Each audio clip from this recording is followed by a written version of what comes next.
పెద్దావిడ తన పాటల రూపంలో సేవాలాల గురించి మాట్లాడింది, పాడిందని చెప్పి ఇద్దరికి పోరాటంలో ఉన్న వాడికి ఒక చిన్న పిన్ను దొరికిన ఆయుధంగా వాడుకుంటాడు. చావు బ్రతుకుల మధ్య ఉన్న వాడికి సముద్రంలో గడ్డిపోస దొరికినా దాన్ని ఆయుధంగా వాడుకుంటాడు. సమాజాన్ని పక్కదోర పట్టించేవాడు వాళ్ళు వేరే విధంగా ఉంటారు. కానీ ఆ పెద్దావిడ బంజారా పాటల్లో సేవాలాల గురించి వాడిన పదాలను తీసుకుని కూర్పు స్టార్ట్ చేసింది, అల్లికి స్టార్ట్ చేసింది. అది ఎక్కడ దాకా వెళ్ళిందంటే, నేను ముగించి బ్రదర్కి ఇస్తాను. షీ హాజ్ రెఫర్డ్, ఈ పుస్తకం రాయటం కోసం ఆవిడ రెఫర్ చేసినటువంటి రెఫరెన్స్ బుక్స్ ఇచ్చింది. Thurston Edgar, caste and tribes of the southern India. ఇది మన కాలంలో రాసింది కాదు, ఇవి వ్యాసాలు మాత్రమే నాకు తెలిసి. ఈ గ్రంథంలో లంబాడి మరియు సుగాలి పేర్లతో బంజారాల సంస్కృతి, ఆచారాలు, సామాజిక స్థితిగతులపై స్మాల్ విశ్లేషణ ఉందంటే, ఇందాక మన రాజుగారు చేసినట్టుగా ఒక స్మాల్ క్రిటిక్ దొరికింది, దాని నుంచి అందుకుంది ఆవిడ. టైలర్, ఎఫ్డబ్ల్యూ టైలర్ ఏ సైంటిఫిక్ ఆథర్, ఏ సైంటిఫిక్ మేనేజ్మెంట్ థియరీని పబ్లిక్ అడ్మినిస్ట్రేషన్లో, పొలిటికల్ సైన్స్లో చెప్పినటువంటి వ్యతిరేకంగా, గల్లిక్ అండ్ ఉర్విక్కి వ్యతిరేకంగా ఒక సైంటిఫిక్ థియరీని చెప్పినటువంటి టైలర్ని ఇక్కడ మెన్షన్ చేసింది సోదరిమణి. అంటే ఎంత కష్టం అంటే, నువ్వు ఇక్కడ నా బ్రిటిష్ లైబ్రరీ ఉందా? హైదరాబాద్లో బ్రిటిష్ లైబ్రరీ ఉందా? లేదు కదా. సెంట్రల్ లైబ్రరీ ఉందా? ఎక్కడుంది సెంట్రల్ లైబ్రరీ? తెలుసా? ఎంతమంది తెలుసు సెంట్రల్ లైబ్రరీ ఇక్కడ ఉందని? చాలా తక్కువ మంది తెలుసు. అంటే లైబ్రరీకి వెళ్ళి అలవాటు ఉన్న వాళ్ళకి మాత్రమే తెలుసు. బంజారాల రవాణా వ్యవస్థ, నేను ఇందాక రమేష్ చెప్పాడు, ఈ ట్రాన్స్పోర్టేషన్, బంజారాస్ ఎద్దుల బండుల మధ్య, అడవుల మధ్య జీవించడం అనేది ఆయన ఎంచుకున్నది.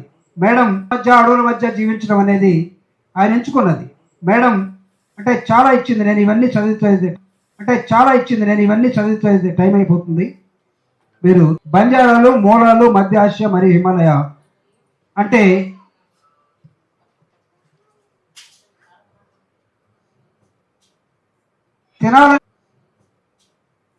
తినాలని కోరుకున్నా, అంటే అంత పరిశోధన చేసి అప్పుడప్పుడు కనపడతాయి. సేవాలాల్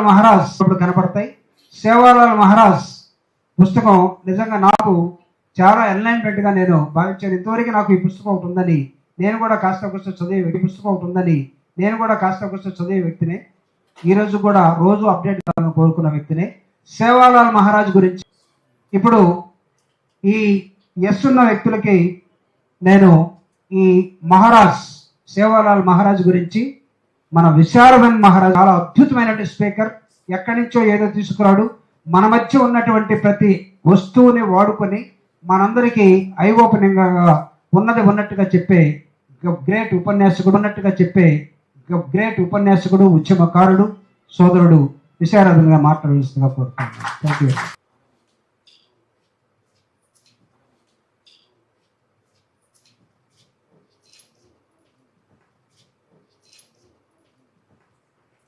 ఇప్పుడైతే 300 రూపాయలుగా ఇస్తారంట, కొనండి అని చెప్తున్నాడు. నేను చెప్పాను కదా, బంజారాస్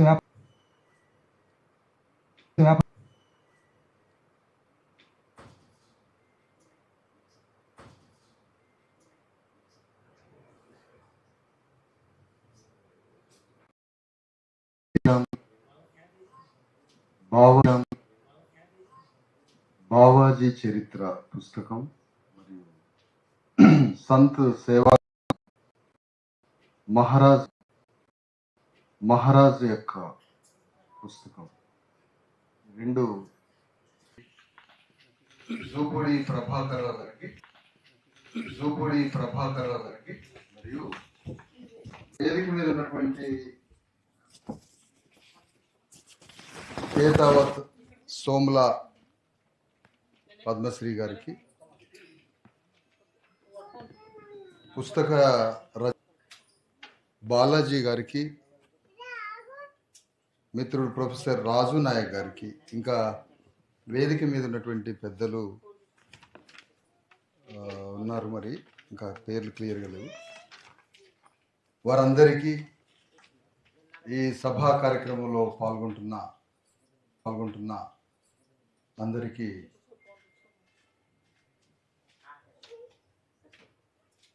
నమస్తే.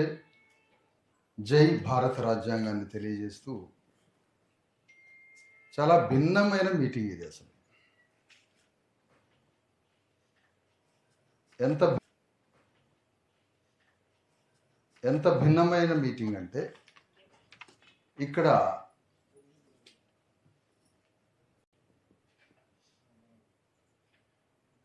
ఒక ఆధ్యాత్మిక రంగంలో హాదీరామ్ గురించి పుస్తకం రాయడం, ఒక సంత్ సేవాలాల్ ఒక సామాజిక సాంస్కృతిక వ్యక్తి నిర్మాణ ఎంత భిన్నమైన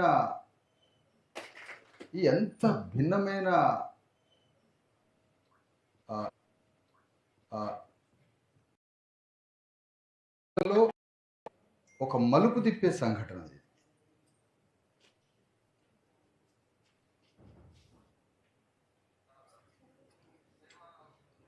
సంత్ సేవాలాల్ మహారాజ్ ఎవరితను? వారి గురించి ఒక మనిషి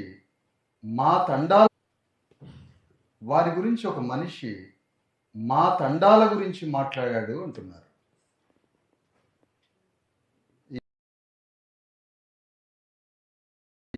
కందుకూరి వీరేశలింగం, రాజా రామ్మోహన్ రాయ్, గురజాడ అప్పారావు వాళ్ళు బ్రాహ్మణ కులాన్ని సంస్కరిస్తే వాళ్ళ ముగ్గురిని సంఘ సంస్కర్తలు అన్నప్పుడు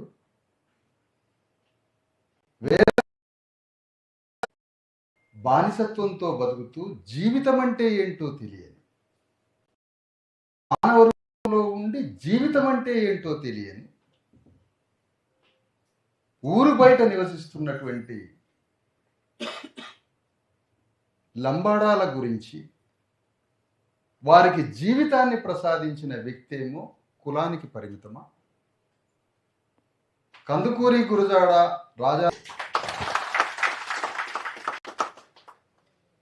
ఎందుకు లంబాడీల సేవతో సంఘంలో ఉన్నప్పుడు సంత్ సేవాలాల యొక్క ఒక లంబాడీ జాతి ద్వారా సంఘమంతా బ్రతుకుతున్నప్పుడు ఆ జాతికి వ్యక్తి నిర్మాణాన్ని ప్రసాదించడం ఆయన్ని లంబాడీ జాతికే పరిమితం చేయవద్దు. సంత్ సేవాలాల్ ఏమిచ్చాడు? ప్రభుత్వం నుంచి జీవో తీసుకొచ్చి ఇచ్చాడా, లేకపోతే ఎకరం భూమిని ఇచ్చాడా అంటే ఎకరం భూమిని ఇవ్వలేదు, ప్రభుత్వం నుంచి జీవో తీసుకురాలే. సంత్ సేవాలాల్ మహారాజ్ జీవితాన్ని ప్రసాదించాడు లంబాడీలకి. జీవితాన్ని కూడా ప్రసాదించవచ్చా? అవును. జీవితం అంటే ఏంటో తెలియని వారికి జీవితం అనేది ఒకటి ఉందని చెప్పడం. బానిస తనని తను ప్రేమించుకోడు, యజమాన్ని మాత్రమే ప్రేమిస్తాడు. ఎందుకు అంటే తను అనేవాడు తనలో ఉన్నాడన్న సంగతి తనకి తెలిస్తేగా. ప్రతి క్షణం యజమాని సంతోషం కోరుకుంటాడు. తనని తాను, తన కుటుంబాన్ని, తన బిడ్డల్ని, తన వర్గాన్ని, తన జాతిని, సమస్తాన్ని మర్చిపోయి తన శరీరంలో ఉన్న లక్షల కోట్ల కణాలు మొత్తం యజమాని కోసమే పనిచేస్తాయి. ఎందుకంటే బానిస ఉండేది. బానిసకి జీవితం ఎట్లా తెలుస్తుంది? జీవితాన్ని ప్రేమించడం ఎట్లా తెలుస్తుంది? దేశ దిమ్మరులైపోయి అది బుద్ధుడి మార్గంలో కొందరు పుట్టొచ్చు, అంబేద్కర్ మార్గంలో కొందరు పుట్టొచ్చు, ఆధ్యాత్మిక మార్గంలో కొందరు పుట్టొచ్చు, మార్క్స్ లెనిన్ స్టాలిన్ లాగా కొందరు పుట్టొచ్చు. వీళ్ళందరూ దుఃఖ నిర్మూలన కోసం. లంబాడీలలో కూడా ఉన్న దుఃఖాన్ని నిర్మూలించడానికి జీవితం తెలియదు కదా వీళ్ళకి. పాపం జీవితం అంటూ ఒకటి ఉన్నది కదా, దాన్ని స్థిరత్వంగా మార్చడం ఎట్లా? స్థిరమైన ఆలోచనలోకి తీసుకురావడం ఎట్లా? తనని తాను ప్రేమించుకోవడం ఎట్లా? తనని తాను ప్రేమించుకోవడం తెలియదు. శూద్రుడికి తనని తాను ప్రేమించుకోవడం తెలిస్తే యజమానిని అంతం చేస్తాడు. యజమానిని అంతం చేయకుండా యజమానికి ప్రాణం పోయాలి అంటే, యజమాని సింహాసనం మీద కూర్చోవాలంటే, యజమాని సుఖ సంతోషాలతో బతకాలంటే, తనని తాను ప్రేమించుకుంటే స్వధర్మం తెలుస్తుంది. శూద్రుడు తనని తాను ప్రేమించుకుంటే అది ఆత్మగౌరవంగా మారుతుంది. శూద్రుడు తనని తాను ఇష్టపడితే, తనకంటూ ఒక జీవితం ఉందని తెలుసుకుంటే, తనని తాను ఇష్టపడితే ఆ ఇష్టం ఇష్టం ఇష్టం ఆత్మాభిమానంగా మారి, ఆత్మగౌరవంగా మారి, ఆ ఆత్మగౌరవ అధికారం దాకా పోతూ ప్రయాణం చేస్తుంది. కాబట్టి జీవితం అంటే ఏంటో మూలమైనటువంటి పాయింట్ జీవితాన్ని ప్రసాదించడం. నిన్ను నీవు ప్రేమించుకోమంటాడు రవిదాస్. అదే జీవితాన్ని ప్రసాదించే వ్యక్తులు తెలంగాణ గడ్డ మీద ప్రభుత్వం మీద పెద్ద పెద్ద కనుగుడ్లతో దూసుకెళ్లే యుద్ధాలు ఉన్నాయి, రకరకాల యుద్ధాలు ఉన్నాయి. కానీ వ్యక్తి నిర్మాణం చేసి జీవితాన్ని ప్రసాదించిన వ్యక్తి నిర్మాణం చేయడం అంటే చిన్న విషయం కాదు. వ్యక్తి నిర్మాణం, వ్యక్తిత్వ నిర్మాణం, వ్యక్తిత్వాన్ని కొన్ని ఆలోచనలతో భౌతిక దేహాన్ని జ్ఞానంతో నిర్మించడం. భౌతిక శరీరాన్ని డిమాండ్ చేస్తుంటుంది, బయోలాజికల్ డిమాండ్స్ ఉంటాయి శరీరానికి, దానికి జీవితం తెలియదు. అలాంటి శరీరాలన్నీ యజమాని కంట్రోల్లో ఉంటాయి. ఈ యజమానికే తన శక్తి మొత్తం ధారపోస్తుంది. యజమాని తన ఇంటికి రమ్మంటే తన తండ్రి చనిపోతున్నా, తల్లి చనిపోతున్నా, బిడ్డ చనిపోతున్నా, తల్లి చనిపోతున్నా, బిడ్డలు చనిపోతున్నా వాళ్ళని పక్కన పెట్టి యజమాని కోసం ఉరుకుతూ ఉంటాడు. ఎందుకంటే బానిసకి జీవితం ఏంటో తెలియదు కాబట్టి. అలాంటి బానిసకి జీవితం అనేది ఒకటి ఉంది అని చెప్పి అతనికి జీవితాన్ని ప్రేమించేటట్టుగా చేసి, ఆ జీవితాన్ని ప్రేమించడానికి అన్ని రంగాలని పరిచయం చేసి, సమాజంలో ఉన్న అన్ని దారులని తెలియజేసి, ఒక తల్లి బిడ్డల్ని ప్రేమించే మాతృత్వ గుణాన్ని ఎగ్జాక్ట్లీ జాతికి మాతృత్వ గుణాన్ని ఇచ్చినటువంటి సంత్ సేవాలాల్ మహారాజ్. అయితే ఇక్కడ భిన్నం ఏంటంటే, నేను చెప్పే పాయింట్ అది కాదు. అట్లా ఒక వ్యక్తి నిర్మాణాన్ని చేసి జీవితాన్ని ప్రసాదించే వ్యక్తిని ఐడెంటిఫై చేసి అతనిలో ఉన్న ఈ స్వభావాన్ని బయటికి తీయడం ఉన్నది చూసారా, ఈ భిన్నమైన పని. అలాగో ఆ సంత్ సేవాలాల్ మహారాజ్ ఒక మార్చి జీవితాన్ని ప్రసాదించి, జీవితం అంటే దాని రుచి ఏంటో తెలియజెప్పే జీవితం గురించి చెప్పినటువంటి సేవాలాల్ మహారాజులో ఉన్న స్వభావాన్ని గ్రహించి ఆ సున్నితమైన విషయాన్ని తెలంగాణ గడ్డ మీద భౌతిక ఇలాంటి పుస్తకాన్ని తీసుకొచ్చినందుకు వారిని అభినందించడానికి వచ్చినాయి. దానికోసం వచ్చాను. రెండో విషయం కోసం వచ్చాను. కందుకూరి, గురజాడ, రాజా రామ్మోహన్ రాయలు వారు కులాన్ని సంస్కరించుకున్నారు. 5వ తరగతి పాఠంలోనట కందుకూరి గారు సతీ సహగమనం గురించి చెప్తున్నారు. భర్త చనిపోతే భార్యని కూడా మంటల్లో వేస్తుంటే వీరు పోయి వారిని ఆపినట్టుగా. 5వ తరగతి పిల్లవాడు లేచి, మా ఇంట్లో ఇది లేదుగా అన్నాడు. మా ఇళ్లలో భర్తలు చనిపోతే భార్యలను మంటలు వేసేది ఆడదు సార్, అది మా ఇళ్లలో లేదుగా అన్నాడు. మరి ఎవరింట్లో ఉన్నదో చెప్పాలి.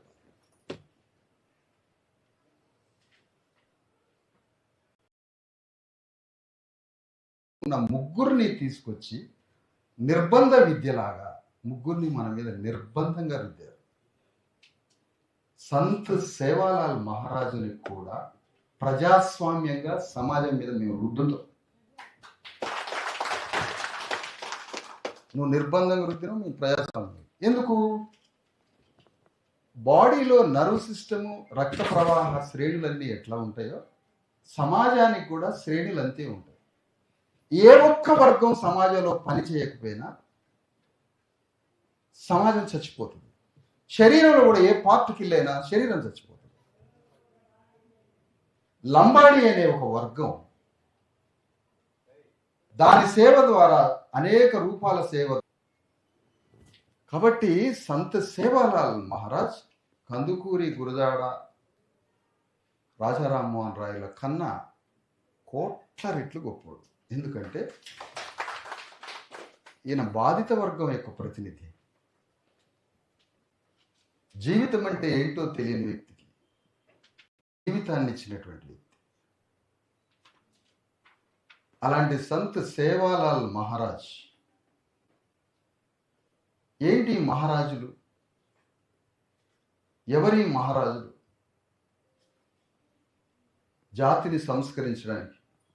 ఇంకా నయం, సంత్ సేవాలాల్ మహారాజు ఆ తుంగభద్ర నది ఒడ్డు దాటిన తర్వాత కర్నూలు అవతల అనంతపురం గుత్యా ప్రాంతంలో మా తెలంగాణోడు కాదని ఆయన్ని మర్చిపోలే మీరు కేసీఆర్ మాటలతో.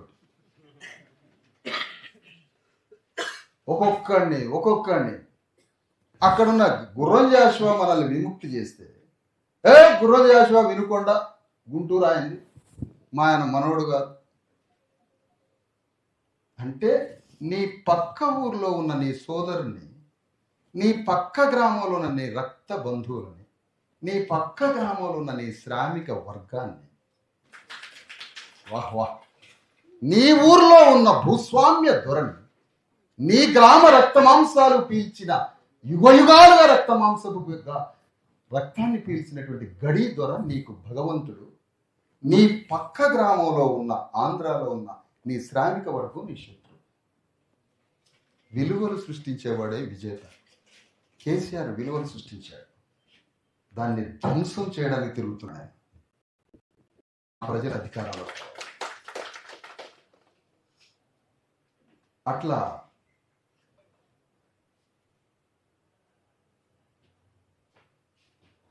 సంత్ రవిదాస్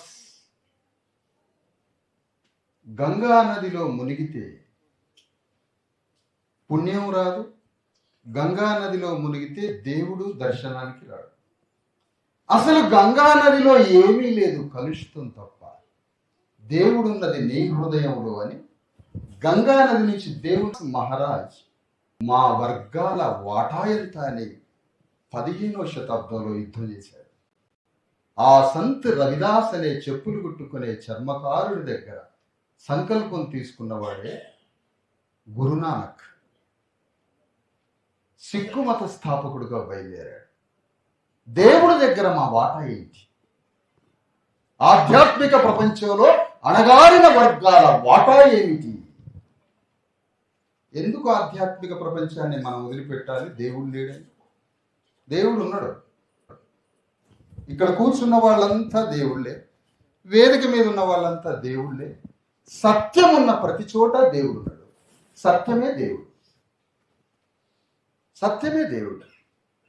అలాంటి సంత్ రవిదాస్ ఆధ్యాత్మిక ప్రపంచంలో మా భాగస్వామ్యం ఎంత అని సింహములాగా గర్జించి అతని ప్రబోధనల్ని చూసి ఆధ్యాత్మిక ప్రపంచంలో మన వర్గాలకి 30% వాటా ఆ పుస్తకంలో. అలాంటి సంత్ రవిదాస్ మహారాజ్ యొక్క ఆలోచనని సంత్ కబీర్ దాస్ తీసుకున్నాడు ఆలోచన. ఆయన కూడా పురోహితుని మాయం చేసాడు. గంగా నదిలో దేవుడు లేడని చెప్పాడు. ఆధ్యాత్మిక ప్రపంచంలో మనవాటా మాట్లాడాడు. అంతిమంగా 6 లక్షల గ్రామాల మీద నియంత్రణ ఉన్న పురోహితుడిని మాయం చేసి ఈ గ్రామాలు అని చెప్పుకుంటూ తిరిగిన కబీర్ యొక్క ఆలోచనతో శివాజీ మహారాజ్ పుట్టుకొచ్చాడు. ఎందుకు ఈ మాట చెప్పానంటే, ఇట్లాంటి డిఫరెంట్ 2 భిన్న ధృవాలు ఉన్న మనస్తత్వమే అరదు. ఒక ధ్రువమే లేదు మనకి. అసలు ధ్రువం అంటే ఏంటో తెలియదు మనకి. మానవ జీవితానికి ధ్రువం ఉంటుంది. బ్రాహ్మణుడికి ఇష్టమైన అగ్రకులాలకి పర్ఫెక్ట్ యాంగిల్ ఉంటుంది ధ్రువం. మానవ జీవితానికి కూడా ఒక ధ్రువం ఉంటుందా సార్? ఉంటుంది. ధ్రువం అంటే ధర్మం. ఆ ధర్మంలో నుంచి పోతేనే నీకు విముక్తి. అదే నీ ధ్రువం. కానీ నీ ధ్రువాన్నే మార్చేస్తే నీవు చచ్చిపోతావు, ఎదుటి వాళ్ళని బతికిస్తావు. యాంటీ ధ్రువం నేర్పుతుంది బ్రాహ్మణిజం మనకి. యాంటీ ధ్రువం. ధ్రువం నీకు కావలసిన జీవితం వైపు నిన్ను పోలేదు. అలాంటి ఆధ్యాత్మిక ప్రపంచం గురించి సంత్ రవిదాస్, సంత్ కబీర్దాస్, తుకారాం, శివాజీ మహారాజ్, శివాజీ యొక్క యుద్ధం నుంచి జ్యోతిరావు ఫూలే, జ్యోతిరావు ఫూలే నుంచి సావిత్రిబాయి ఫూలే, వాళ్ళ యుద్ధం నుంచి సాహు మహారాజ్, వాళ్ళ యుద్ధం నుంచి డాక్టర్ అంబేద్కర్. ఎందుకు చెప్తున్నా ఈ లైన్ అంటే, ఇదేనా హాదీరామ్ చెప్పింది ఆధ్యాత్మిక ప్రపంచంలో మా వాటా? లేకపోతే దేవుడి దగ్గర బానిస హాదీరామ్? దేవుడి ఆరాధనలో బానిస అని భక్తుడు ప్రకటించుకోవడం కూడా గొప్పే. దాసుడినయ్యా అంటాడు దేవుడు భక్తుడు, అంటే అది ప్రైడ్ అని చెప్పుకోవడం. ఇప్పుడు హాదీరామ్ ఆధ్యాత్మిక ప్రపంచంలో తన సామాజిక వర్గాలని, తనని దేవుడి దగ్గరికి, తనని దగ్గర చేయడానికి తనని తన వర్గం యొక్క వాటా అడుగుతున్నాడా? బానిసగా నీ మెర్సీ కావాలని, కరుణ కావాలని అడుగుతున్నాడా హాదీరామ్? ఆధ్యాత్మిక ప్రపంచంలో దేవుడి దగ్గర నాకు, నా వర్గానికి, సమస్త పీడిత లోకానికి దేవుడి దగ్గర మా వాటా చెప్పకుండా ఆధ్యాత్మిక ప్రపంచానికి ఒక్కరే యజమాని ఉండాలి, మేమంతా బానిసలమే అని హాదీరామ్ చెబితే మనం బానిసమైతాం. ఎందుకు అంటే సాంస్కృతిక ధర్మానికి తగ్గట్టే మనిషి సామాజిక ధర్మాన్ని కలిగి ఉంటాడు. సామాజిక సాంస్కృతిక ధర్మం కలిగి ఉన్నట్టే దానికి తగ్గ రాజకీయ ధర్మాన్ని ఎంచుకుంటాడు మనిషి. ఎంఐఎంలో ఉన్న ఒక ముస్లిం తనకి ఏ ధర్మాన్ని నేర్పుతుందో సాంస్కృతికంగా దానికి తగ్గ రాజకీయ ధర్మమే ఎంచుకున్నాడు ఎంఐఎం పార్టీ. మనకి సాంస్కృతిక ధర్మము, సామాజిక ధర్మము అన్నీ అగ్రవర్ణాల ధర్మాలే. కాబట్టి నీ రాజకీయ ధర్మం కూడా అగ్రవర్ణాల ధర్మమే. నీ ధర్మం ఏది నాన్న? నీ ధర్మం ఏది? సాంస్కృతిక ఆధ్యాత్మిక బంధనాలతో గ్రామంలో నువ్వు ఉంటావు. ఆధ్యాత్మిక అంటే సాంస్కృతిక అని. సంస్కృతి మతం ద్వారా మనిషికి ఇచ్చి వ్యక్తి నిర్మాణం చేస్తుంది. చాలా కీలకమైన విషయం. అన్ని అభినందనలే ఉండవు. సాంస్కృతిక వ్యక్తిత్వ నిర్మాణం మతం నుంచి వస్తుంది. ఆ మతం గ్రామంలో కొద్ది మందే యజమానులుగా ఉంటారు. ఆ మతానికి యజమానులుగా. మతానికి కూడా యజమాని ఉంటాడా సార్? మతానికి కూడా యజమాని ఉంటాడా సార్? అందరం ఒకటే కదా సార్ గుళ్ళో అంటే. నిన్న నాగర్ కర్నూలు జిల్లాలో గుడిమెట్లు గడిగి గుడిలో బట్టలు ఉతికినటువంటి చాకలి వాళ్ళు దర్శనం కోసం నాగర్ కర్నూలు కొమెర గ్రామంలోకి దర్శనం కోసం పోతే చాకలి లంజం ఉండల్లారా, మీరు లోపలికి వచ్చి దేవుణ్ణి దర్శించుకుంటారా అని నలుగురు చాకల్ని, ఒక మాదిగ వ్యక్తిని 3 గంటలు ఆ ఊరు రెడ్లు చండ్రకొల్ల పెట్టి కర్రలు తీసుకొని కొట్టారు. ఒక 2 నెలల పాపం తీసుకొని కాళ్ళ మీద పెట్టి, మాకు మననే పాప పుట్టిందయ్యా, మమ్మల్ని కొట్టబాకండి అయ్యా అని భార్యాభర్తలు అడిగితే కాలుతో పాపని తొక్కి పాపని చంపేశాడు. ఇలాంటి టెర్రరిస్ట్ పాకిస్తాన్లో ఉన్నాడా? ఇలాంటి టెర్రరిస్ట్ ఆఫ్ఘనిస్తాన్లో ఉన్నాడా? ఇంత ఘోరమైన టెర్రరిస్ట్ శ్రీలంకలో ఉన్నాడా? కానీ నాగర్ కర్నూలులో ఉన్నాడు.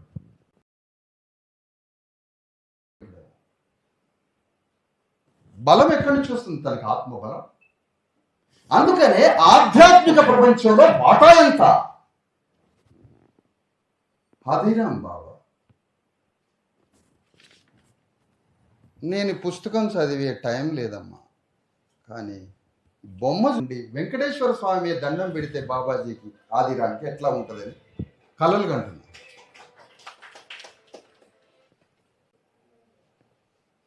కలలు కంటున్నా.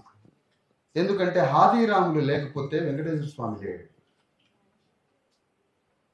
వెంకటేశ్వర స్వామి గుట్టల మీద మిరాశీలు ఉంటాయి, భూములు చాలా మందికి ఇచ్చారు. ఓ మాదిగాయనకు కూడా ఇవ్వడానికి ఎదురు చూస్తే ఈ మాదిగా ఆయన కొద్దిగా లేవడం అంత కొద్దిగా కొంచెం బద్ధకం కదా, పోయేసరికి ఆయన శిలగా మారిపోయాడు. మనవాడికి భూమి లేదు.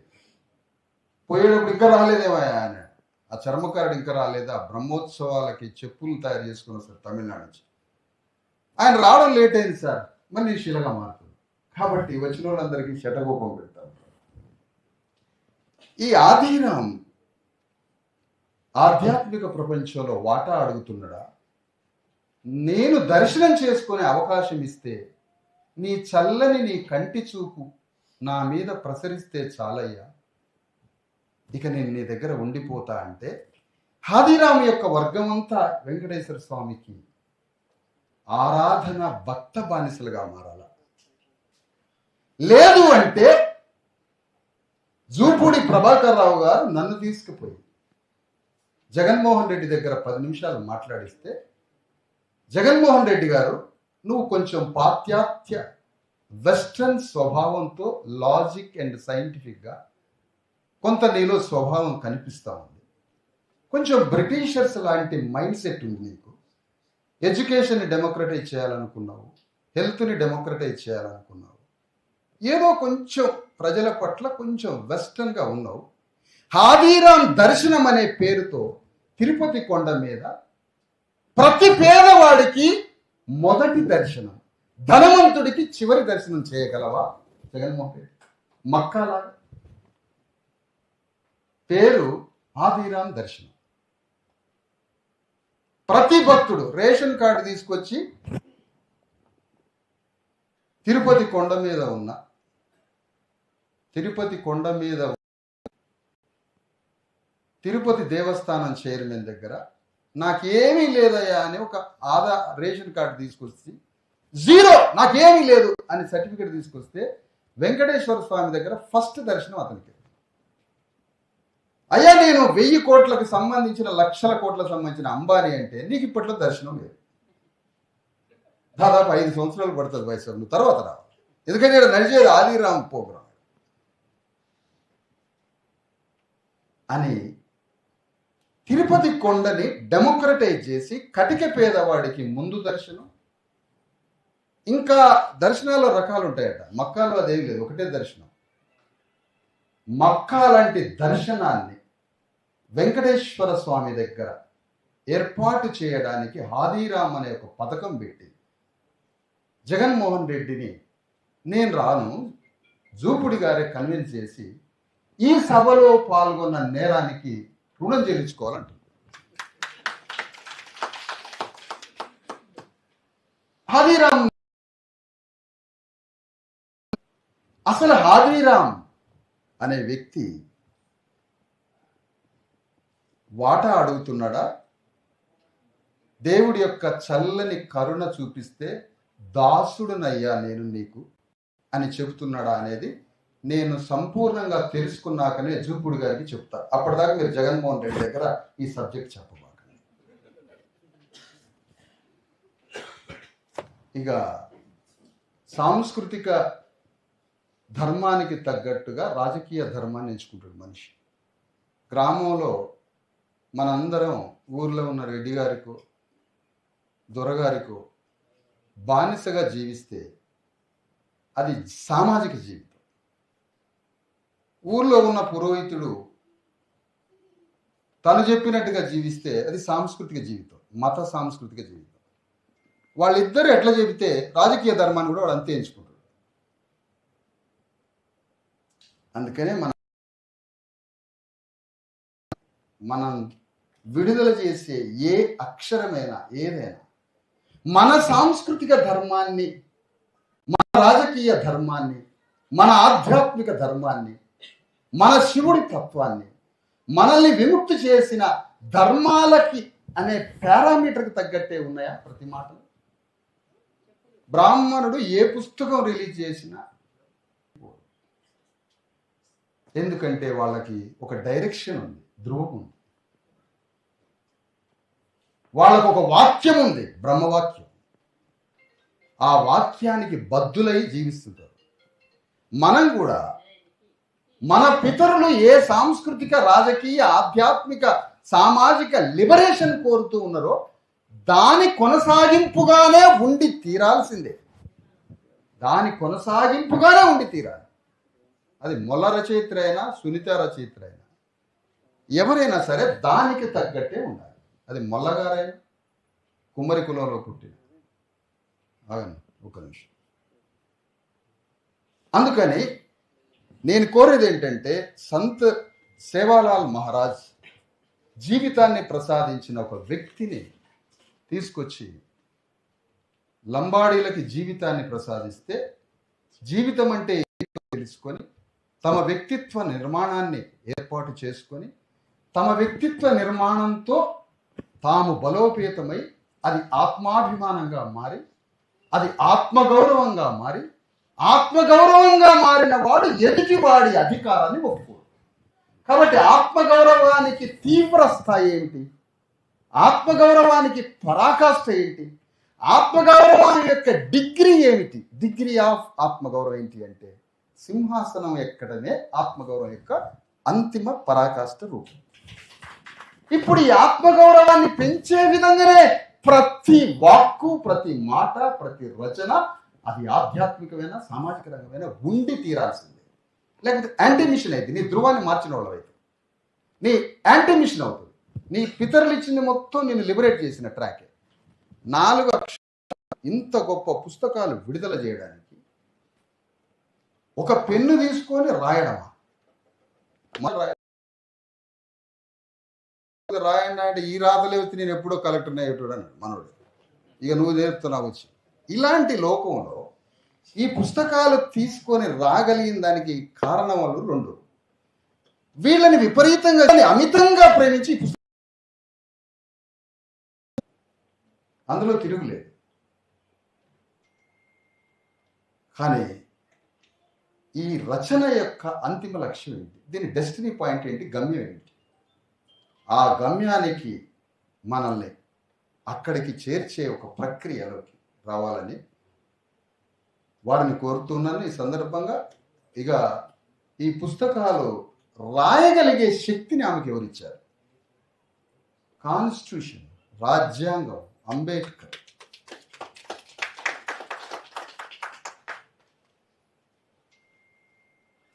అంబేద్కర్ లేకపోతే మీరు పుస్తకాలు అంబేద్కర్ రాయకపోతే ఈ పుస్తకాలు రాయరు. లేకపోతే ఆ సురేందర్ రెడ్డి లాంటి దొర దగ్గర ఆ చుట్టుపక్కల అటే బతకాల తిరుమలపాలెం మండల దొరల కింద. సురేందర్ రెడ్డి చేతిలో ఉన్న లక్షల ఎకరాల భూమి, లక్షల మంది ప్రజలు, వేల గ్రామాలని బద్దలు కొట్టి డెమోక్రటైజ్ చేసి అక్కడి నుంచి మానవుడికి చదువు నేర్పిన అంబేద్కర్ వల్ల ఇగో ఈ మేడం గారు చదువుకున్నారు. సురేందర్ రెడ్డి గారికి పురోహితుడు విలువనిచ్చాడు, భూమి నీ దగ్గరే ఉండాలి. సురేందర్ రెడ్డి గారు మన భూమి వారి దగ్గర పెట్టుకున్నారు. వారి నాన్నగారిని, తాతగారిని అందరినీ బానిసలుగా మార్చుకున్నారు.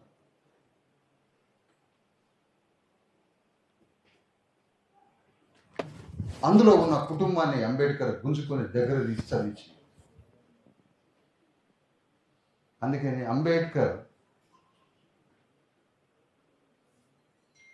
ఒక గర్భసంచిలో నుంచి మనం విడుదలయ్యాం కాబట్టి, రాజ్యాంగ గర్భసంచి నుంచి మనం పుట్టాం కాబట్టి, రాజ్యాంగ వాక్యాన్ని కొనసాగించటమే మన ధ్రువము, మన ధర్మము. రాజ్యాంగ వాక్యాన్ని కంటిన్యూ చేయడంలో అదే పారామీటర్గా జీవించాలని కోరుతూ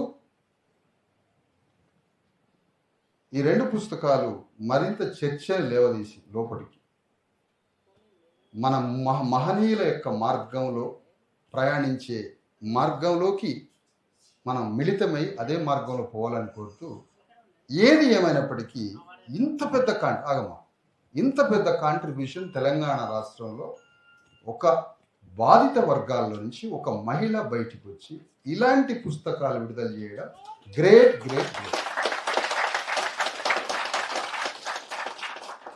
ఇంకొక స్పెషాలిటీ వారి మీద ఒకటి వేస్తున్నాం. అదేంటంటే, డాక్టర్ అంబేద్కర్కి మాదిగల్ని దూరం చేశారు. జగ్జీవన్ రామ్ దగ్గరికి మాదిగలు పోయారు, కానీ అంబేద్కర్ దగ్గరికి మాదిగలు రాలేదు.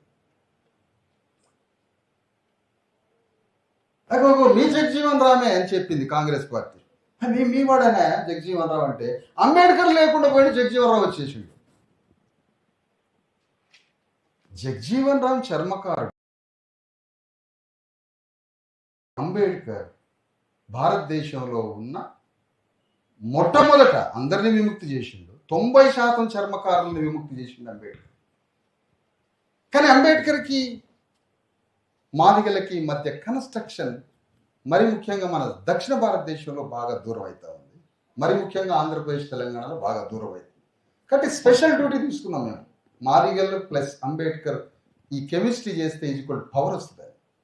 ఇప్పుడు లంబాడీలు ప్లస్ అంబేద్కర్కి కలవట్లేదు. ఈ నిజాన్ని ఒప్పుకోవాలి. మీకు ఎవరిచ్చిండ్రా రిజర్వేషన్ అని మాదిగోళ్ళని అడిగితే మాకు జగజీవన్ రావు అంటాడు. లంబాడీ మిత్రులు మీకు రిజర్వేషన్లు ఇచ్చింది ఎవరంటే ఇందిరమ్మ అంటాడు. ఇది ఇందిరమ్మ అనాలా, ఇందిరా ఆంటీ అనద్దా? అమ్మ అన్న దాంట్లో మాకు ఆ బానిసత్వం ఎందుకు? ఆంటీ అంటాం ఇందిరా. ఏ ఇంటికి పోయిన ఇందిరమ్మ ఇల్లు ఇచ్చింది, ఇందిరమ్మ ఇల్లు ఇచ్చింది. 100 కోట్ల మంది ఈ మాట. ఇందిరమ్మ ఇల్లు ఇయ్యలే, ఇందిరమ్మకి ఇల్లు మనం ఇచ్చినాం, మన రక్త మాంసాలు. తన ఇల్లు, తన రెంటు, తన ఉద్యోగం, తన జీతం అన్నీ మనం ఇచ్చాం. అందుకని లంబాడీలకి అంబేద్కర్ని కలిపితే సంత సేవతో లంబాడీలు తమ జీవితాన్ని ప్రేమించి తమ సాంస్కృతిక వ్యక్తిత్వాన్ని నిర్మాణం చేసుకొని దాని నుంచి ఆత్మగౌరవాన్ని, ఆత్మాభిమానాన్ని సంపాదించి అదే లంబాడీలు అంబేద్కర్ని కూడా సొంతం చేసుకుంటే తెలంగాణ రాజ్యంలో లంబాడీలకి వాటా అధికారం. ఈ ప్రత్యేకమైన డ్యూటీ కూడా ఈ జ్యోతిరావు పూలే, ఈ సావిత్రిబాయి పూలే లేవండి. బాలాజీ గారు తెలుసా, సునీత గారు, మన విముక్తి తత్వాన్ని మన కనపడనీయకుండా చేయడం. మన లిబరేషన్ ఫిలాసఫీ ఎక్కడ దాగిందో అది మన కళ్ళ ముందు అదృశ్యం చేయడం. అదృశ్యం చేసినప్పుడు ఈ పిచ్చి జనం అమాయకంగా ఎటు ఎవడు పోతారో తెలియదు. కాబట్టి మన తత్వశాస్త్రాన్ని మనం దర్శించుకోవాలి. మన ఫిలాసఫీని, మన లిబరేషన్ని, మన వెలుగుని, మన దీపస్తంభాన్ని మనం చూడాలి. అది 25 minutes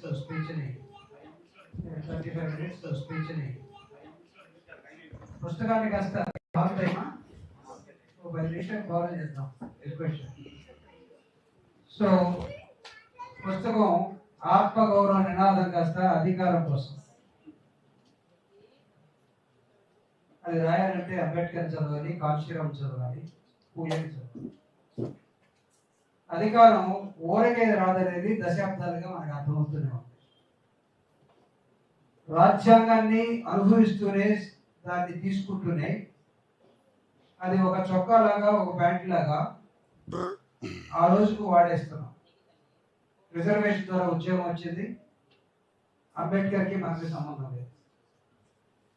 రిజర్వేషన్ ద్వారా ఎమ్మెల్యే అయ్యాను, ఎమ్మెల్సీ అయ్యాను, ఎంపీ అయ్యాను, సర్పంచ్ అయ్యాను, ఎంపీటీసీ, జడ్పీటీసీ అయ్యాను, అయిపోయింది. తర్వాత మనకు కనపడేదంతా దొర చుట్టూనే మనం. దొరకి కోపం రాకుండా మనం మాత్రమే కదా, మన పిల్లలు కూడా కంట్రోల్ చేస్తాం. మన తాతలు కంట్రోల్ చేశారు, తండ్రులు కంట్రోల్ చేశారు, మనం కూడా మనల్ని కంట్రోల్ చేస్తాం. రెండవ పుస్తకం సేవలాల్ త్యాగం. ఆ త్యాగాన్ని సోదరి మేడం చాలా స్పష్టంగా, అంటే ఆయన ఎందుకు పెళ్లి చేసుకోలేదు ఎవరిని అడగచ్చేమో. కాంశీరామ్ కూడా పెళ్లి చేసుకోలేదు. That is a purpose. తను జీవించినంత కాలం తన జాతి విముక్తి కోసం, లేకపోతే యువ పురుషుడనే బంజారాస్ ఆయన ఎందుకు కొరిగాడు? అతను పెద్ద తార్కికవాది అని ఎందుకన్నా? అతను గొప్ప నిబద్ధత కలిగినటువంటి ఒక మనిషి అని ఎందుకన్నా? నిబద్ధత ఎవరికి పెడతాం మనం? దేవుడికి పెడతాం. దేవుడు లాంటి శక్తివంతుడుగా ఈ సమాజం కోసం ఎదిగినటువంటి వ్యక్తిని మనం ఆరాధించేటప్పుడు అంతిమంగా ఆ వ్యక్తి సమాజాన్ని ఎటువైపు నడిపించాలి. ఎస్, తండాలకి అధికారం కావాలని చెప్పారు. అంటే ఆ టైంలో ఆ లిమిటేషన్స్ ఆయన ఎందుకు చేశాడు? ఇక్కడ కల్చరల్ డిఫరెన్సెస్ చాలా ఎక్కువ కనపడతాయి. దీనిలో మాయమైపోతాడు మనిషి, మాయమైపోతున్నాడు. అమ్మా ఎవరు అప్పుడే గ్రహించాడు. కాబట్టి మనిషిని మనిషిగా ఉంచడం కోసం దేవి పట్టాభిరామన్ హిప్నటిస్ట్, వ్యక్తిత్వ వికాసం, లేదా శివకేర్ ఇంగ్లీష్ లో personality development. Leader will not do different things. Leader will do always things differently. Leader won't do different things. ఆయన రకరకాల పనులు చేస్తూ వాడు చేసేది ప్రతిదీ ప్రత్యేకంగానే చేస్తారట. That is leader. సేవాలాల్ మనకి ఏ విధంగా ప్రత్యేకమైనటువంటి వ్యక్తిగా ఆరాధించబడుతున్నారో ఈ పుస్తకంలో చాలా అద్భుతంగా. పుస్తకాన్ని అంటే చాలా మంది అంబేద్కర్ గారి జీవిత చరిత్ర రకరకాల పిల్లలకి, నాయకులకి అందించినటువంటి భూమి బుక్ ట్రస్ట్, రమాబాయి గారి జీవితాన్ని, పోరాటాన్ని, పూలే గారి దాన్ని, లేకపోతే పెరియార్, లేకపోతే రకరకాల సంస్కరణవాదులు, విప్లవ వీరులు అనుకున్న చరిత్రని అందించినటువంటి భూమి బుక్ ట్రస్ట్ ఒక నూతన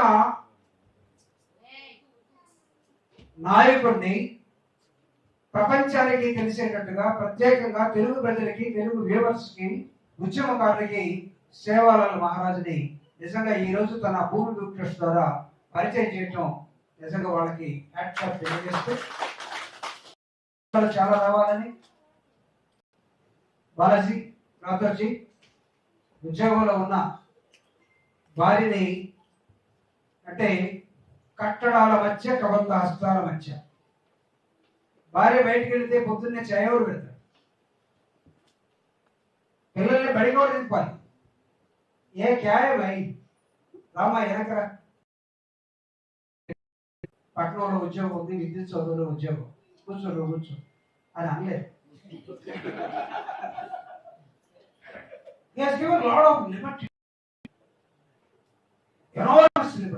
లేకపోతే పుస్తకం వచ్చేది కాదు. ఎన్ని నిద్రలేని రాత్రులు గడుపుతుంది.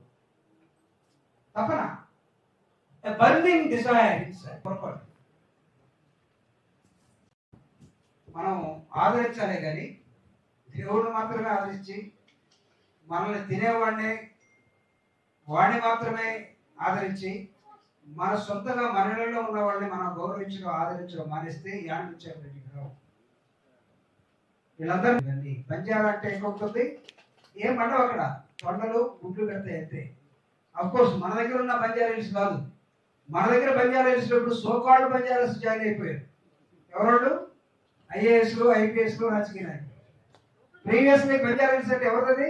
కండాస్ మనదే. కానీ ఇప్పుడు సోకాళ్ళు బంజారాస్ వచ్చేసారు. అసలు బంజారాస్ వెలువైపడ్డారు. కాబట్టి గుర్తు చేస్తుంది, తగ్గుతుంది. పుస్తకం రచించినటువంటి రచయిత్రి ఎలా మాట్లాడుతూ ఇప్పుడు చూడండి.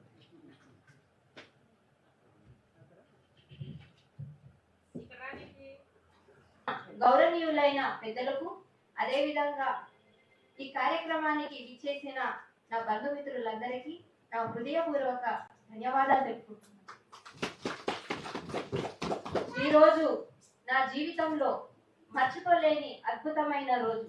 ఎందుకంటే ఏ జాతిలో అయితే పుట్టానో ఆ జాతి ఆరాధ్య దేవులైన శ్రీ హాతీరాం బావాజీ గారి మరియు సంత్ సేవాలాల్ మహారాజ్ గారి జీవిత చరిత్రను, వారి పోరాటాలను, వారు బోధించిన ధర్మ మార్గాలను పుస్తక రూపంలో రచించి ఈరోజు మీ ముందుకు ఇలా తీసుకురావడం నా అదృష్టంగా భావిస్తున్నాను. వేదిక మీద కూర్చున్న గౌరవనీయ పెద్దలందరూ మీ యొక్క మాటలతో నాకు మరిన్ని కలం పెట్టుకొని ముందుకు నడిపేలాగా ప్రోత్సహించినందుకు నా హృదయ ధన్యవాదాలు తెలుపుకుంటున్నాను. మన గోర్ బంజారా సంస్కృతి, మన సంప్రదాయాలను అక్షరాల్లో నిలబెట్టి అందించాలని ఆశయంతో జీవితంలో ఈ 2 పుస్తకాలను రచించాను. నా మొదటి పుస్తకం శ్రీ వెంకటేశ్వరుని అపార భక్తుడు శ్రీ హాతీరాం బావాజీ చరిత్ర. రెండో పుస్తకం బంజారా యుగ పురుషుడు శ్రీ హాతీరాం బావాజీ గారు. ఈ 2 పుస్తకాలను నేను రచించడానికి బలమైన కారణం 2025. ఇది ఈ సంవత్సరం నా జీవితంలో ఎప్పటికీ నేను మర్చిపోలేని సంఘటన.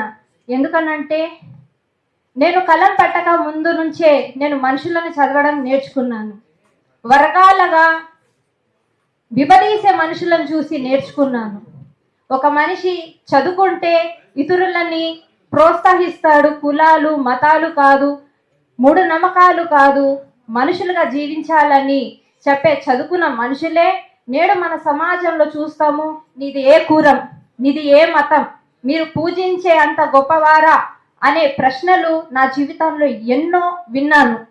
ఆ ప్రశ్నలకే నా ప్రయాణం ముందు నన్ను నడిపించింది. సార్, నేను గత 10 సంవత్సరాలుగా సామాజిక సేవ కార్యక్రమాలు చేస్తున్నాను. ఈ సామాజిక కార్యక్రమాలు చేపట్టడానికి నా చుట్టుపక్కల ఉన్న మనుషులే ప్రధాన కారణం అనొచ్చు. ఎందుకనంటే బలహీన వర్గం, బలహీనతుల వర్గం అనే 2 వర్గాలు చూపిస్తూ ఉంటారు. బలమైన వర్గం అనంటే డబ్బులున్న వాళ్ళంట, బలహీనతలంటే వారి బానిసలంట. మరి మనం బానిసలమేనా అనే ప్రశ్న నాకు అనిపించింది. బానిసలుగా ఉండిపోదామా అనే ప్రశ్న నాలో తలెత్తింది. నేను కర్మన్ ఘట్ ప్రాంతంలో ఉంటాను. ఆ ప్రాంతాల దగ్గర సింగరేణి అనే ఒక బంజారా బస్తీ ఉంటుంది. అక్కడ చాలా పేదవాళ్ళు ఉంటారు అన్నట్టు. వాళ్ళకి బడికి వెళ్ళడం కానీ ఇలా చదువు అనే అవేర్నెస్ కానీ చాలా తక్కువ ఉన్న ప్రాంతం. నేను చూస్తున్నవి ఏంటంటే ఆ పిల్లలకి వాళ్ళ కూలి వాళ్ళుగా ఆ వర్గస్తులందరినీ బలహీనతగా చూడడం నేను నా కళ్ళారా చూశాను. ఆ బాధ నన్ను మరిన్ని ముందు సేవ కార్యక్రమాలు చేపట్టేలాగా నన్ను ముందు నడిపించింది. ఇందాక సార్ ఈ రచయిత ఎందుకు రాశారు కారణం చెప్పమని అన్నారు. ఈ రచయిత రాయడానికి ఒక ముఖ్యమైన కారణం ఉంది. ఇందాక చెప్పాను 2015 అని. మనము నవరాత్రులు చేస్తున్నప్పుడు సాధారణంగా దుర్గమ్మ మాతని మనము అంటే మూర్తిని కూర్చోబెట్టి పూజలు చేస్తాం, నవరాత్రులా చేస్తుంటాం. అలాగే నా చుట్టుపక్కల ఆడవాళ్ళు కూడా నన్ను పిలిచినట్టు మీరు కూడా వచ్చి పూజలు చేయండి, మీరు కూడా ఇన్వాల్వ్ కావండి. ఎప్పుడు బయటికి నా స్వభావం ఏంటంటే నేను ఎప్పుడు బయటికి వెళ్ళాను, ఇంట్లోనే ఉంటాను, నా పనులు నా పిల్లలు, అదే నా స్వభావం ఉండేది. కానీ నేను కొద్ది చరుగ్గా ఉంటాను, తెలివిగా మాట్లాడతాను.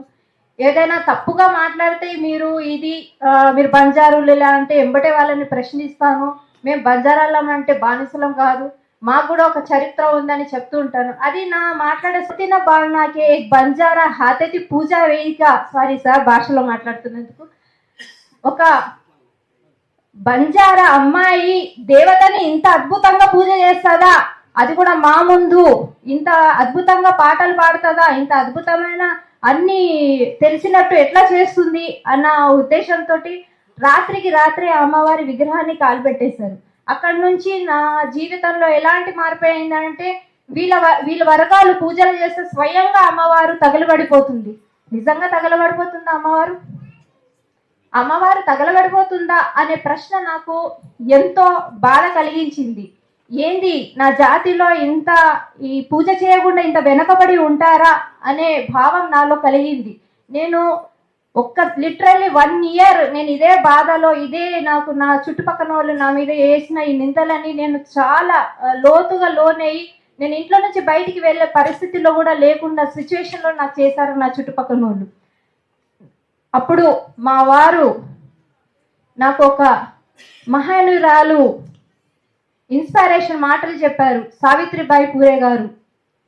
సావిత్రిబాయి పూలే ఆనాడు సావిత్రిబాయి పూలే లోక మాటలకు భయపడి వెనకాడుకు వేసి ఉంటే నేడు ఇంతమంది ఆడపిల్లలు ధైర్యంగా పుస్తకాలు పట్టుకొని సరస్వతి దేవుళ్ళు అయ్యేవారా కారు కదా. ఆమె స్ఫూర్తిని తీసుకో సునీత, నువ్వు పోరాడు, ఈ పోరాటాన్ని నువ్వు ముందుకు తీసుకువెళ్ళు అని నన్ను ప్రోత్సహించి నన్ను అనేక తండాలను మేము ప్రయాణం చేయడం మొదలుపెట్టాము. ఆ తండంలో నేను చూసింది ఏంటంటే బలహీనత వర్గాలు, అవును మేము బలహీనత వర్గాలను కొందరు నమ్ముకునే వాళ్ళు కూడా ఉన్నారు, కూలి పనులే చేస్తాం మేము అని అనుకునే వాళ్ళు కూడా ఉన్నారు. వాళ్ళకి నేను ప్రతిదీ వాళ్ళకి సహాయం చేయకపోవచ్చు, కానీ చదువుబాటలైనా వాళ్ళకి తీసుకువెళ్ళగలుగుతాను కదా అని వాళ్ళకి అక్షరాలు పట్టియాలనే నా ఈ 10 సంవత్సరాల నుంచి నేను సామాజిక సేవల్లో ఈ విద్యా సేవలు అనేది కొనసాగిస్తూ అనేక బిడ్డలకి చదువు వైపు బడిల వైపు ప్రయాణించేలాగా చేశాను. ఇంకా ముఖ్యంగా నేను సేవలాల్ మహారాజ్ చరిత్రను ఎందుకు రాశాను, హాతీరాం బావాజీ చరిత్రను ఎందుకు రాశానంటే మా వర్గాల్లో కూడా బలమైన నాయకుడు ఉన్నారు, ఆయనే సంత్ శ్రీ సేవలాల్ మహారాజ్. బ్రిటిష్లతో నవాబులతో పోరాడి ధర్మాలను నిలబెట్టిన మహాను గురించి ఎందుకు సమాజానికి తెలియకూడదు అనే నా ఈ ఆలోచనతో ఈ పుస్తకాన్ని రాయడం జరిగింది. ఇక హాతీరాం బావాజీ గురించి రాయడం ఏంటంటే సాక్షాత్తు లోకనాయకుడైన భగవంతుడితోనే స్నేహం భావంతో ఉంటూ పాచికలాడిన ఆ మహానీయుడు గాథని ప్రతి ఒక్కరికి తెలియాలనే స్ఫూర్తితో నేను ఈ పుస్తకం రాయడం జరిగింది. బావాజీ గారి గురించి 2 ముక్కల్లో చెప్పాలంటే సంత్ శ్రీ సేవలాల్ మహారాజ్ ధర్మానికి ప్రతిరూపమైతే హాతీరాం బావాజీ గారు భక్తికి ప్రతిరూపం. స్వామివారి పాచికలాడే ఆ భగవంతుడికి మనము బాలాజీ అనే పేరుతో హాతీరాం బావాజీని మనం కొలుచుకుంటూ ఉంటాము. నేడు మనం దర్శిస్తున్న తిరుమల పుణ్యక్షేత్రాన్ని ఆనాడే వైకుంఠ ధామంగా తీర్చిదిద్దడంలో ఆయన సేవలు అమోఘం. ఈ మాట నేను ఎందుకు అంటున్నానంటే ఆనాడు తిరుమలలో ఎటువంటి గృహాలు లేవు, అడవి ప్రాంతం లాంటి ఆ ప్రదేశాన్నే ఈయన ఒక వైకుంఠంగా తీర్చిదిద్ది మొత్తం పరిపాలన చేసినా కూడా బంజారా బిడ్డ అనే ఒక బిరుదుతోటి ఆయనకి అలా చెప్పకూడదు, కానీ నేడు గోసి వేసి కూర్చోబెట్టిన మనుషులను కూడా మనం చూపిస్తున్నాము. తిరుమలని అభివృద్ధి చేసిన ఆ మహానీయుడికే నేడు ఆయన పేరు కూడా నేను ఇవన్నీ రీసెర్చ్ చేస్తున్నప్పుడు ఫకీరా అనే పేర్లతోటి ఇంకా చాలా అనేకమైన పేర్లు, అంటే ఆయన పేరుని కూడా బయటికి రానియకుండా తొక్కేయడం జరిగింది.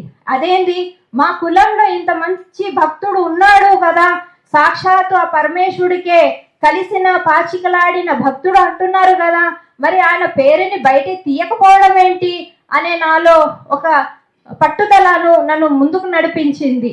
నేను అనేక తండాలను వెళ్ళిన అక్కడ చూస్తే ఈ ఆచారాలకు నాకు ఇంకన్ని ప్రశ్నలు తలెత్తేలాగా చేశాయి.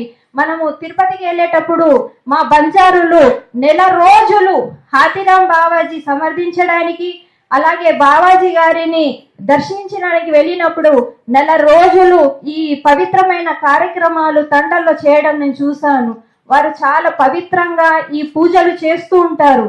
ఏంది, వీళ్ళకి అన్ని తెలుసు, మా వాళ్ళకి ప్రతిదీ తెలుసు, కాకపోతే వీళ్ళు ఎందుకు ఇలా అయిపోయారు, మా ఆచారాలు ఏంటి, మా పద్ధతులు అన్ని ఏంటి అన్ని తెలిసినా కూడా వీళ్ళందరూ ఒక ఐక్యతంగా లేకుండా ఇలా వెనుకబడి ఉంటున్నారు కదా అనే భావంతో వీళ్ళందరినీ ఒక వెలుగు రూపంలో వెలుగెత్తాలని మనము ఈ ఎన్ని మాటలు చెప్పినా కూడా వాళ్ళు వింటారు, మర్చిపోతారు. కానీ ఇదే పుస్తకంలో మనం రచించి ఇస్తే వాళ్ళు చదివే అవకాశం ఉంటుందని బలంగా కూర్చొని ఈ పుస్తకాలని నేను రచించడం జరిగింది.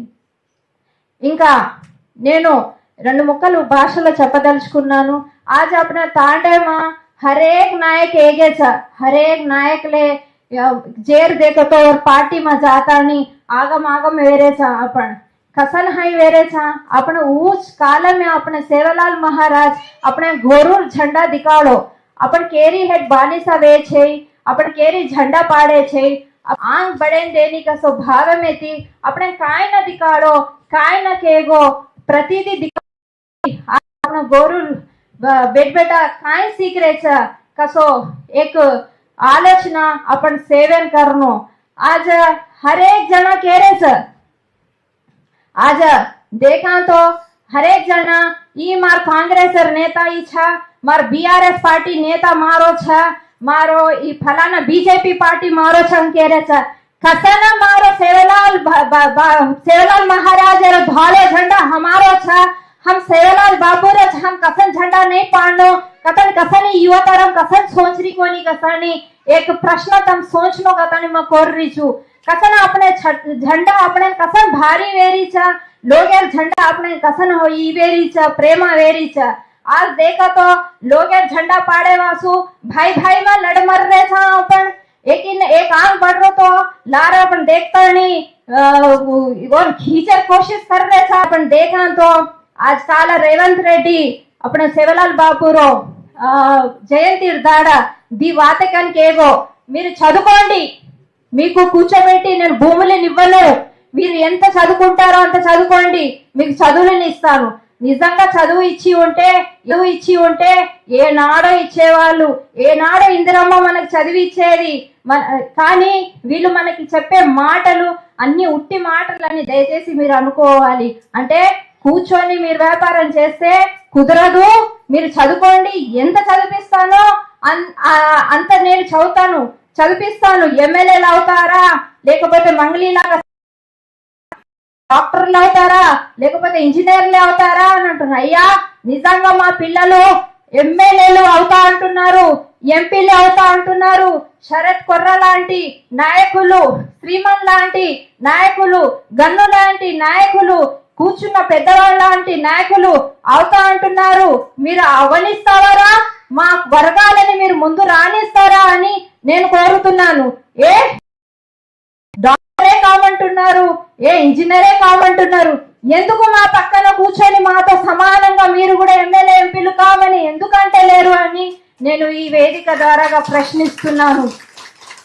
ఇంకొకటి, నల్లమూల అడవి ప్రాంతాల్లో నా గౌరవనీయులైన సీఎం గారిని ఈ 2 మాటలు అడగాలనుకుంటున్నాను. సేవలాల్ మహారాజ్ పోరాడిందే బంజారా హిల్స్ గడ్డ మీద, ఆయన ప్రయాణం మొత్తం జరిగిందే హైదరాబాద్ నడిబొట్టు బంజారా హిల్స్ గొడ్డు మీద. అంటే అడవి బిడ్డలకి అడవిలోనే తోలిస్తాను, మీకు సిటీలో మీకు జోటు ఇవ్వను అని అంటున్నారు. ఈ విషయం మీరు అర్థం చేసుకోవాలా. బంజారా హిల్స్ లో బంజారాని పేట ఎందుకు వచ్చింది? బంజారా హిల్స్ లోనే బంజారాలు వచ్చింది. బంజారా హిల్స్ లోనే బంజారాలు ఎన్నో ఏళ్ల నుండి వాళ్ళు అక్కడ నివాసం ఉండేవారు. ఎన్నో ఏళ్ల నుండి చరిత్రలోనే బంజారా హిల్స్ లో బంజారా వాళ్ళు ఉన్నారని చరిత్రనే చెబుతుంది. అయితే ఈ బంజారాలో ఏ ఒక్కడైనా బంజారా బిడ్డ మీకు కనిపిస్తాడా అని నేను ప్రశ్నిస్తున్నాను. కనిపిస్తాడా బంజారా హిల్స్ లో బంజారా ఎక్కడికి పోయారు? బంజారా ఒకప్పుడు బంజారా కొండ మీద ధనధనలాడే మన గోర్ బంజారా ఎందుకు కనిపిస్తలేరు అంటే గుండాలుగా వచ్చి తరివేశారు మన బంజారులని, భయభాంతం చేసి తొలిచారు ఇక్కడ నుండి మన బంజారులని. బంజారా అనే పేరు మాత్రమే ఉంది, కానీ బంజారులు లేరనంటే ఈ బంజారా యావత్ బంజారా సమాజం ఈ విషయాన్ని మీద మీరు ఆలోచించాల్సింది ఎంతో ఉంది. నా కబుర్లు మాటలు